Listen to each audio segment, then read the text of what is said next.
ඔයත් කැසියෝ මේඩ් ඉන් Japan original calculator එකක් හොයුවා හිටපු කෙනෙක්ද? එහෙනම් මෙන්න ඔයාලට විශේෂ අවස්ථාවක්. ඔයාලට පුළුවන් ලංකාවේ ඕතරයිස් සෙල්ලර් කෙනෙක් කරා ලංකාවේ කොහෙන්වත් ලැබෙන්නේ නැති විශේෂ දීමනාවක් යටතේ කැල්කියුලේටර් එකක් ලබා ගන්න.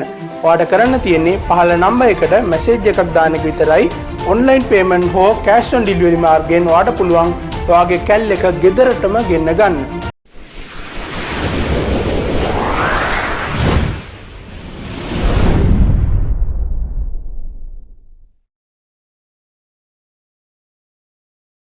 Trical Copy Q&A YouTube channel එකට ඔයාව iBond කියලා පිළිගන්නවා. ඉතින් අද වීඩියෝ එකෙන් මම කතා කරන්නේ Kirchhoff voltage law එක සහ Kirchhoff current law එක කොහොමද ගානකට ඇප්ලයි කරලා උත්තර ලබා ගන්න කියලා.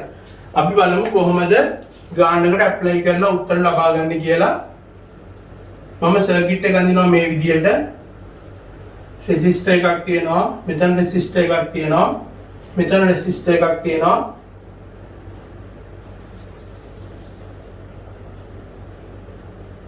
10 වෝල්ට් සප්ලයි එකක් මෙතනින් ලැබෙනවා. 5 ඕම් රෙසිස්ටර් එකක් තියෙනවා. 20 ඕම් රෙසිස්ටර් එකක් තියෙනවා. ආයෙ මෙතන තියෙනවා 10 ඕම් රෙසිස්ටර් එකක්. අපි ධාරාව ලකුණු කර ගන්නවා I1. මේ පැත්තට අපි ගමු I2, මේ පැත්තට I3. එතකොට මේ විදිහට අපි ලකුණු කරගෙන තියෙනවා. සර්කිට් එක ලකුණු කර ගන්නවා A B C D E F කියලා. ඇත්තටම මේ වගේ ගානක් හදද්දී අපිට Kirchhoff voltage law එක සහ Kirchhoff current law එක කියන දෙකම වැදගත් වෙනවා. මොකද අපිට මේක එකකින් සමහරවිට හදන්න බැරි වෙන්න පුළුවන්. ඒක නිසා Kirchhoff current law එක සහ Kirchhoff voltage law එක දෙකම අපිට යොදන්න ගොඩක් වෙලාවට 99% අවස්ථාවලදී මේ laws දෙකම යොදාලා තමයි මේ වගේ ගානක් හදන්න සිද්ධ වෙන්නේ. ඉස්සෙල්ලාම අපි මෙන්න මේ නෝඩ් එකට මේ I1 I2 I3 කියන තුනව සම්බන්ධ වෙන්නේ මේ නෝඩ් එකට. එතකොට මේ නෝඩ් එකට අපි Kirchhoff current law එක යොදලා බලමු මොකද වෙන්නේ කියලා. apply Kirchhoff current law for node E. ඒකට එදුවොත් එහෙම අපිට එනවා මේ නෝඩ් එක දෙසට එන ධාරාව I1 සමාන වෙන්න ඕනි නෝඩ් එකෙන් පිටතට යන ධාරාවන් වල එකතුවට I2 ධන I3 පළවෙනි සමීකරණය. මම මේක උක්ත කරගන්නවා මේ විදිහට.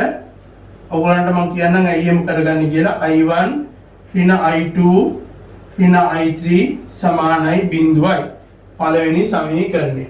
ඊළඟට මේකේ නෝඩ් දෙකක් තියෙනවා. පළවෙනි නෝඩ් එක, දෙවෙනි නෝඩ් එක. මම පළවෙනි නෝඩ් එකට Kirchhoff voltage law එක දානවා.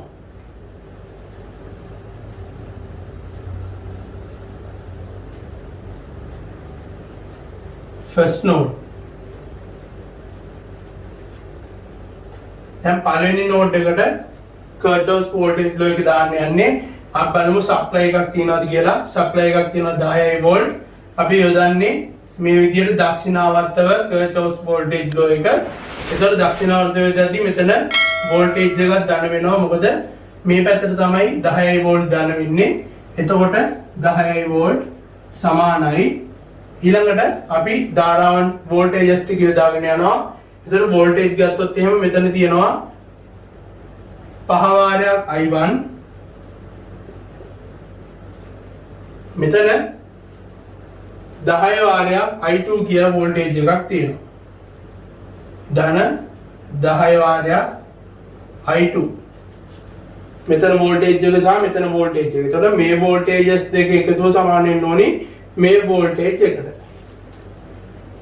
මේක අපේ දෙවෙනි සමීකරණය. ඊළඟට මම යොදනවා ආපහු KVL second loop එකට. එතන නෝඩ් එක නෙවෙයි ලූප් එක. සෙකන්ඩ් ලූප් එකට එදුවට පස්සේ මේකෙදි සප්ලයි වෝල්ටේජ් එකක් නැහැ. බිඳුව සමාන වෙන්න ඕනේ.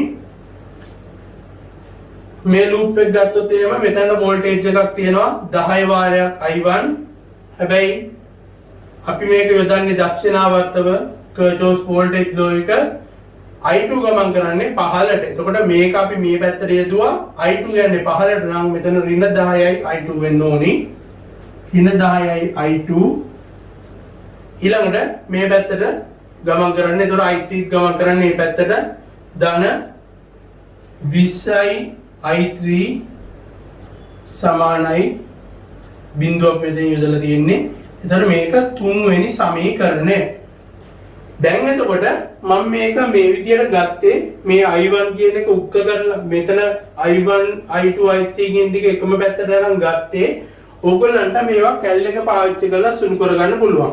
ඉතින් ඕගොල්ලෝ කැල් එක ගැන මේවා මේ වගේ සමීකරණ කැල් එක පාවිච්චි කරලා සුළු කරගන්න දන්නේ නැත්නම් ඩිස්ක්‍රිප්ෂන් එකේ ලින්ක් එකක් තියෙනවා කැල්කියුලේටර්ස් කියලා. ඔයාලා පාවිච්චි කරන කැල්කියුලේටර් එකෙන් කොහොමද මේ වගේ සමගාමී සමීකරණ විසඳන්නේ කියලා මම මේ වීඩියෝ එකේ කතා කරලා තියෙනවා. ඔයාලට පුළුවන් මේ වීඩියෝ එක බලන්න. එතකොට ගොඩක්ම ලේසියෙන් මේ අගයන් ටික ඒකේ ටයිප් කරලා නිකම්ම උත්තර ටික ලබා ගන්න පුළුවන්. මේවා සුළු කරන්න අවශ්‍ය වෙන්නේ නැහැ ඇඩ්වාන්ස් මැත්ස් වලදී. එතකොට මේකෙදි මේ අගයන් ටික සුළු කරාට පස්සේ අපිට I1 වලට එනවා අගයක්. I1 සමානයි 0.857 ඇම්පියර් කියලා.